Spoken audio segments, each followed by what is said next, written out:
Tidak hanya mengerjakan sesuatu, tapi menyelesaikan dengan efektif, efisien, sehingga kita bisa mengerjakan banyak hal ya, terutama buat anak muda yang tenaganya masih besar gitu ya.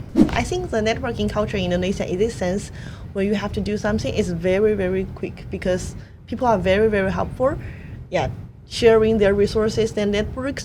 So if you want to gather some resources, you can do it very quickly. And in most cases, the people they recommend are very, very reliable. Jadi ya itulah, teknologi digital benar-benar meningkatkan produktivitas ya, untuk yang mengadopsi itu.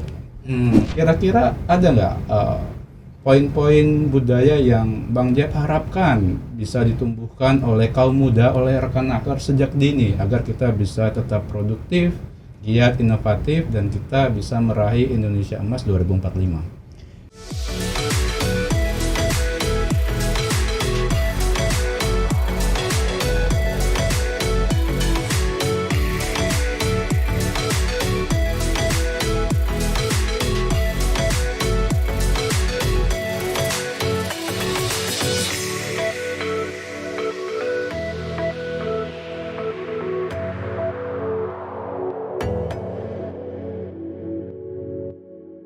Halo rekan nakar dan sahabat Avanti, selamat datang kembali di podcast Prodigi, produktif, inovatif, dan giat. Podcast ini adalah program kerjasama dengan Kementerian Ketenagakerjaan Republik Indonesia dan Ikatan Alumni Teknik Industri ITB. Nah, pada sesi kali ini kita kedatangan tamu spesial dari Tiongkok yang udah datang jauh-jauh untuk menemani hari kita. Halo kepada Miss Ziun Chin atau yang biasa kita panggil sebagai Miss Echo. Welcome to our podcast. Thank you for coming here from China. So dear friends from Lakanakau, I'm very happy to be here and to communicate with you guys. Oke. Jadi rekan nakar, Miss Echo ini adalah co-founder dari Go Study Global Education dan juga co-founder dari Pasita Education Foundation ASEAN. Nah, selain itu ada juga tamu kita yang tidak kalah hebatnya dengan Miss Echo, yaitu Bang Jeff Nurul Islami Jafat. Halo Bang Jeff. Halo rekan nakar, selamat pagi.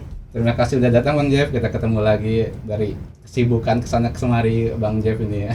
Alhamdulillah. Bang Jeff ini merupakan VP dari Komunitas Startup Bandung dan juga CDEF dari PT Sharing Vision, yaitu Chief of Digital Startup, E-commerce and Fintech, dan juga merupakan angel investor di Ventura Syariah Invest ID. Rekan nakar, sebenarnya saya penasaran nih sebenarnya sama Bang Jeff nih. Bang Jeff ini dalam keseharian ini berkegiatan dengan berbagai identitas. Pertama itu dengan entrepreneur / teknokrat, kedua sebagai investor, dan ketiga juga sebagai mentor dari berbagai pengusaha UKM dan founder startup. Nah, Bang Jeff, kira-kira ada nggak sih kebiasaan kecil dalam kita memulai hari yang bisa menjaga stamina kita dan produktivitas kita dalam seharian penuh? Oke siap Mas Dwi ya, semangat pagi semuanya, mantap luar biasa sobat Kemenakar. Yes, tadi mungkin ada beberapa activity yang sebenarnya itu sifatnya simultan, mungkin kalau kita singkat sebagai startup enthusiast ya. Jadi saya sangat suka dunia startup juga dengan penciptaan mungkin value creation untuk bisnis dari berbagai mungkin stakeholder ya. Kalau kita lihat mungkin kalau ke referensi MIT ada 5 stakeholder, yaitu entrepreneur, ada enterprise, kemudian ada risk capital yang tadi Invest ID, ada juga university ya, dan juga yang terakhir adalah government ya, tempat kita ada podcast sekarang ini. Dan kebiasaan pagi mungkin yang dari dulu ditanamkan oleh mendiang eyang saya adalah main basket di jam 5:30 pagi. Itu waktu saya kecil SD, dan berlangsung di SMP ada kungfu, jadi ada Shifu dari Shaolin. Dulu mungkin kenalannya eyang, kakek ya, dikenalkan ke ayah. Itu setiap minggu 3 kali sampai 4 kali seminggu di ITB itu latihan. Rumah saya mungkin jaraknya sekitar 10 kilo, dan waktu itu naik sepeda sebelum beraktiviti dari SMP, SMA ya, dan seterusnya ya, seperti itu. Itu mungkin yang membentuk kebiasaan. Luar biasa, jadi sejak dari pagi sudah berolahraga sehingga semangatnya itu bisa bertahan sampai akhir hari gitu ya Bang Jeff ya? Sampai tengah malam. Luar biasa. Jadi bukan makhluk pagi, bukan nocturnal, tapi makhluk 24 jam. Iya, balance teman-teman. And also to you Miss Echo, you're known as young change maker connecting China and ASEAN. I know you're very busy, your schedule is full packed, and so what is your small habit that you have consistently maintained to motivate you and keep your productivity? So I actually maybe can have share three secret habit that I actually have. The first one is to maintain your to-do list. So I have monthly to-do list, weekly to-do list, and daily to-do list. So before the end of the month, I will make the monthly to-do list for next month. So all the big issues, big event I have come in mind, and the preparation stages, and then each week I will have to update that weekly to-do list. And every day my work start from check my to-do list of that day. So make sure that everything is maintained and I don't forget things. The second is I actually have small meeting with my team from time to time because at our company it's very teamwork. So if you just type to each other or just talk to each other, sometimes you don't understand the whole picture of the project. So we have to get a meeting before each project kicked off, like whose responsibility is what, and the timeline of the whole project. So in this case, everybody in that project will be able to understand, oh, what is my work? So what is I'm supposed to do before this day and that day. And the third, I think a lot of Indonesians also have this habit, is doing sports. Same sport. To keep active from morning to midnight. Yeah, 23. Okay. So from Miss H of views, the key is great planning leading to great productivity. So in your view, what is the true meaning of productive or productivity? I think it's very easy just to get things done. Easy to get Yeah. things done. Yeah, I think the first thing is to get things done, right? Either it's slow or quickly, because everybody have different habits. Somebody can do things very quickly, somebody can do things maybe a little slower. But the target is, first of all, you have to make it finish, right? You have to reach the result, give the result. Otherwise, even if you do very fast, the result is wrong, then it's zero, right? So I think either you are quickly or slowly, it doesn't really matter at the beginning. The first thing is to have to finish the target. So, what is interesting is the point of view of Ms. Echo is actually aligned with our ministry point of view. That is, Yes, yes. productivity is must to be set on people-centered productivity. Yes. So we cannot just set the people as a machine. We need to see their point of view, their capability, and how to maximize their productivity. Nah, kalau menurut Bang Jeff nih, sekarang gantian. Apa sih makna produktif dan produktivitas ini? Itu menarik ya, tadi mungkin ya Echa sempat bilang bagaimana kita menyelesaikan suatu hal dengan baik dan juga tidak hanya mengerjakan tapi menyelesaikan ya. Kalau saya mungkin produktivitas adalah segala sesuatu terkait opportunity atau kesempatan atau peluang teman-teman ya. Bagaimana kita mensyukuri dan menghargai peluang dan kita mengerjakan peluang tersebut ya in between, paralel dan seterusnya kan kalau gaya anak-anak Gen Z sekarang ya.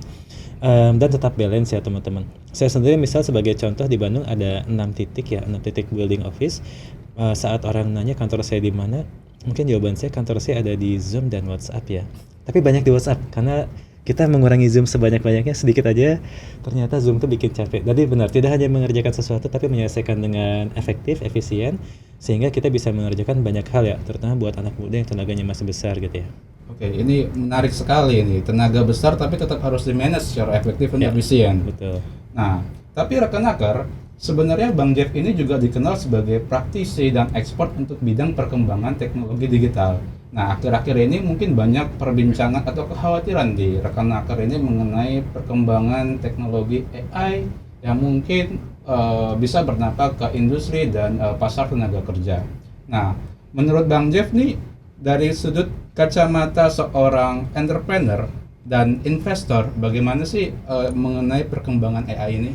Terima kasih Kang Dwi ya. Perkembangan AI ini luar biasa ya, teman akar, rekan akar. Di mana di sini semuanya AI ya sekarang teman-teman ya. Betul. Bahkan ya kalau kita lihat perusahaan-perusahaan sangat besar atau enterprise atau yang besar banget itu sudah mulai ada divisi AI ataupun juga emerging teknologi ya kalau di bagian inovasinya begitu. Mulai banyak lowongan-lowongan baru untuk AI expert, mungkin juga dari sisi berbagai stakeholder pasti ada AI-nya ya. Termasuk teman-teman dari para pencari kerja juga sekarang banyak startup bermunculan untuk membantu kita mencari kerja dibantu AI. Sehingga kalau kita mungkin ingin melihat suatu opportunity kerja, kita bisa melihat, oh ternyata ini opportunity-nya valid gitu ya. Atau mungkin ada AI untuk ngebantu kita ngebuat CV dan lain-lain ya, kira-kira seperti itu ya. Dan juga AI lainnya yang mungkin berbayar sangat murah, biasanya itu mereka setting 25 ribuan misalkan per user atau per token ya. Karena kalau model token-token seperti AI sekarang itu sangat murah dan mungkin pay per use ya. Dan yang menarik adalah ketika kita sebagai mungkin ya sobat muda ataupun yang terus relevan ya. Saya sangat amazed dengan Prof. Renald Kasali selalu bilang stay relevant. Jadi kalau sekarang zamannya AI, dari sisi pencipta kerja, pemberi kerja atau bisnis ataupun investor pasti harus menggunakan AI untuk berbagai kegiatan. Dan dari sisi pencari kerja tentu saja yang sangat dibutuhkan oleh pemberi kerja itu menggunakan AI untuk mendukung proses-proses yang lebih efektif dan efisien. Jadi kita bisa lebih kompetitif, tapi juga kita tidak burn out ya, mungkin bahasanya seperti itu. Oke, menarik. Jadi bisa saya coba izin simpulkan ya, sebenarnya perkembangan teknologi ini tidak perlu dikhawatirkan terlalu mendalam. Seperti sebelum era AI, itu ada era industrialisasi di mana 1 atau 2 dekade ke belakang itu kekhawatirannya adalah robot-robot menggantikan tenaga kerja. Padahal secara faktanya yang sudah kita lewati, tidak seperti itu. Hanya ada proses reskilling atau pergeseran skill set dan mindset dari rekenaker agar bisa terus beradaptasi menghadapi dan menyikapi dinamika perkembangan teknologi. Tapi sebenarnya Bang Jeff ini kan juga merupakan akademisi dan juga trainer dari fresh grade, baik itu mungkin di Sharing Vision atau di Bumbu Scholar atau maupun sebagai pengajar di SBM ITB. Mungkin ya dosen profesional ya. Betul, dosen profesional. Nah, kira-kira Bang Jeff ini punya kiat-kiat atau mungkin skill set atau mindset apa sih yang penting buat rekenaker untuk di era seperti ini? Yes, mungkin tadi ya kita bisa bilang mindset mungkin ya rekan-rekan ya, yaitu kalau yang saya sangat suka itu dari Prof. Renald Kasali, yaitu stay relevant. Bahkan untuk yang seusia kita yang udah mungkin 35 ke atas, mungkin 35 ke bawah, 40 ke atas, saya lihat rekan-rekan bahkan tim di Sharing Vision ada yang mungkin lulusan SMA, tapi dia sudah usia 42. Dan dia ternyata berusaha stay relevan, itu dia punya waktu khusus buat belajar di malam hari mungkin sekitar 1 jam setiap harinya supaya tetap relate sama anak-anak muda yang menjadi counterpartnya gitu ya. Jadi satu adalah stay relevan tadi, yang kedua mungkin kita ya harus ada invest waktu sedikit untuk belajar, tidak harus ke buku rekan-rekannya, karena saya juga agak malas baca buku, jujur ya. Tapi mungkin ya lihat konten-konten yang bermanfaat di situ, mencoba platform-platform baru seperti itu ya. Itu yang membuat kita tetap relevan ya. Dan juga tetap ada skill lain yaitu mungkin networking ya, untuk yang suka bernetworking ya, seperti kita bisa kenal dengan Miss Echo yang lagi kebetulan di Indonesia dan berkenan ke sini ya, seperti itu. Oke, berarti kuncinya adalah mindset growth untuk tetap stay relevan, tidak tergerus oleh kekhawatiran perkembangan teknologi. Nah, rekan-rekan kita bicara soal bagaimana cara stay relevan, ini menarik. Mungkin kita tanya ke Miss Echo, based on your experience in education business connecting ASEAN and China, how to be relevantly productive in the current global competitiveness? So I think I have 2 points. The first one is learning, but nowadays actually learning is very, very diverse. It's not like seeing the classroom, right? You can watch YouTube, you can, like for me coming here today and talk with you guys is also kind of learning, and of course reading, and a lot of ways to learn and read news. You have to know what is happening in the world and in different countries. And the second I think is reviewing. So because nowadays I think every people, the work is quite busy, so many people they just finish their work and it's done. But for me, I have to think for this project and also my team, like what is the good point and what is the bad point, so the next time you can keep improving yourself. I think doing work is a part of it, and review your work to think what is a good part and good wrong part is also very important. Interesting. So we need to keep learning from our activity, what is the good part and bad part, and so we can improve ourselves and our organization. Right? Hence, Mr. Cho, I know that many people maybe accept the opinion of Chinese productivity culture, that China is currently known as a global factory and a global top productivity country. On point with Japan with their Kaizen. Can you describe a little bit about China's productivity culture, especially maybe for young students or young people in China? I think some of the difference is first Chinese people are good at multitasking. Yeah, because nowadays we have different sources, different work, so we will do multitask. Yeah, and the second, I think we are actually very hardworking. Like actually, the past week is Chinese national holiday, but since I have a project coming up next week, so I actually didn't take rest. Me and my team, we kept working throughout the national holiday.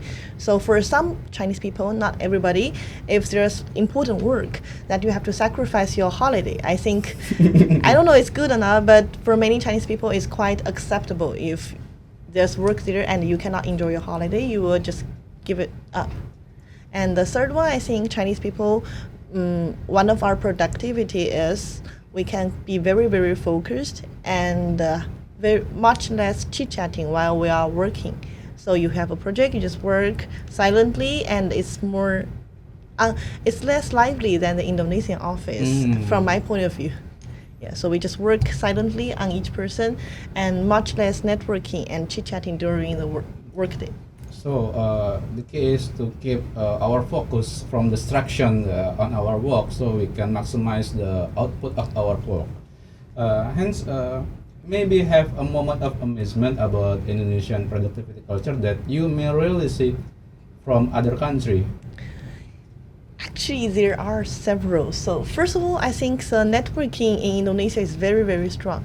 Like we have some project. For example, we will need to find a cameraman, we need to find the catering, and we need to find some other resources for the event. And if I talk to my team or sometimes time to Banjev, like they will give me recommendation, find the right person super quickly. Yeah, so maybe I need a cameraman. The next 30 minutes, my staff already told me, oh, I have this cameraman, my friend, blah, blah. I think the networking culture in Indonesia, in this sense, where you have to do something, is very, very quick because people are very, very helpful. Yeah, sharing their resources, their networks. So if you want to gather some resources, you can do it very quickly. And in most cases, the people they recommend are very, very reliable. I agree because our core culture is gotong royong. Gotong royong, Gotong yeah. royong. What you need, we can help. If I can help you, I can find someone to help you. Yes, but this one I don't think gonna happen in East Asian culture. Like for example, in China, if I want to help you, then you must be my very close friend that I have known for so many years. So I will help you connect with you with my network. But in Indonesia, I feel like even I just know you now. I ask for your help, you probably can help Yes. me. Yeah, but so this is very special, and one of the point I like most about Indonesia, people here are just so helpful. We hope we can keep this culture, Tradition, yeah. tradition, gotong royong. Yeah. Nah, sekarang nih rekan hacker nih, kita sudah bahas lumayan detail nih mengenai produktivitas dari tamu kita dari Tiongkok, Miss Echo, dan juga dari Bang Jeff yang punya holistic perspektif dari baik itu sebagai investor, baik itu sebagai entrepreneur dan juga mentor. Nah, di ujung akhir nih kira-kira Bang Jeff, sebelum mungkin kita bicara bebas ya, bebas santai, kira-kira ada nggak poin-poin budaya yang Bang Jeff harapkan bisa ditumbuhkan oleh kaum muda, oleh rekan hacker sejak dini agar kita bisa tetap produktif, giat, inovatif, dan kita bisa meraih Indonesia Emas 2045. Siap, rekan hacker, mungkin kita bisa belajar dari teman-teman Bumi Scholar ya. Itu salah satu community yang untuk teman-teman yang suka mengejar beasiswa gitu ya. Kita mulai dari Jogja. Di situ mungkin salah satu yang menarik adalah kita ada circle of growth ya. Dalam arti mungkin terlalu canggih juga ya. Kita mungkin ngumpul gitu ya 2 bulan sekali gitu.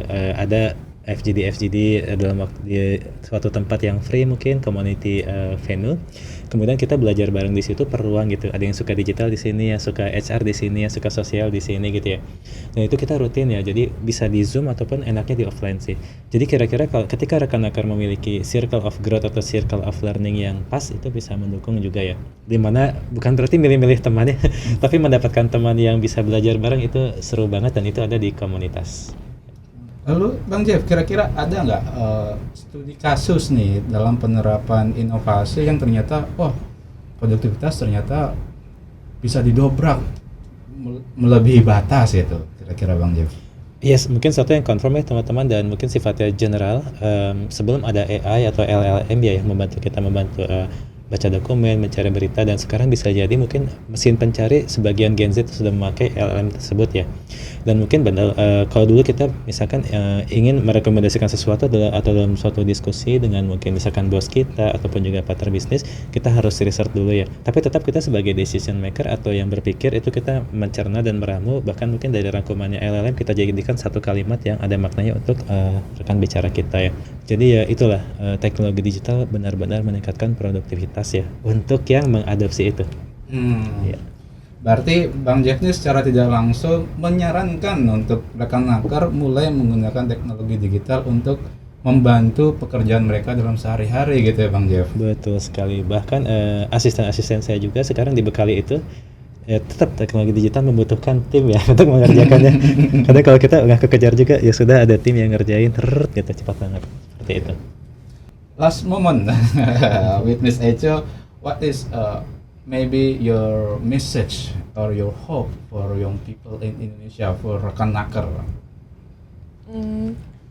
So, friends from Leknaker, if I have recommendation for you guys at the beginning of your career path, I think is you have to be consistent at the first job.